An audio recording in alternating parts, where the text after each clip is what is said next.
A young woman was brutally murdered last night.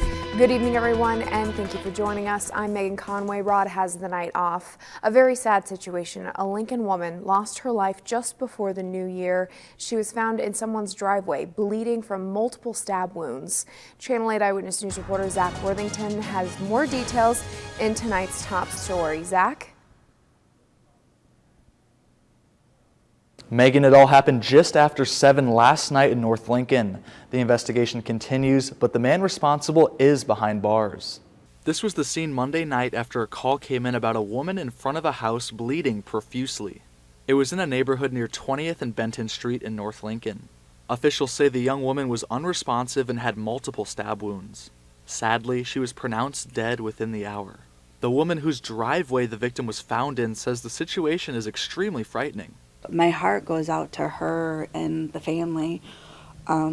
It's scary to be here because our neighborhood, I know people talk about the Belmont area, but our street is very secluded.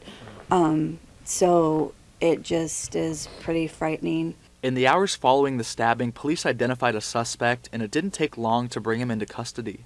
Tuesday morning, 21-year-old Neelan Tevion Gray Jr. was arrested for first-degree murder and use of a deadly weapon to commit a felony. This isn't the first time Gray Jr. has had a run-in with the law. He was jailed earlier this year for a third-degree domestic violence charge along with resisting arrest. People living in the neighborhood are now on high alert. I've taken extra precautions for quite some time now, and that's just because this world is scary. I'm not scared that there's any threat to any of us. Again, I feel horrible for her and the family. This isn't the first time the area has had a violent crime. Back in July, Jessica Brandon was shot and killed just 1 block south of where this stabbing took place.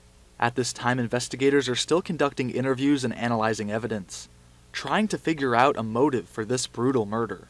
I'm sorry for her and the family.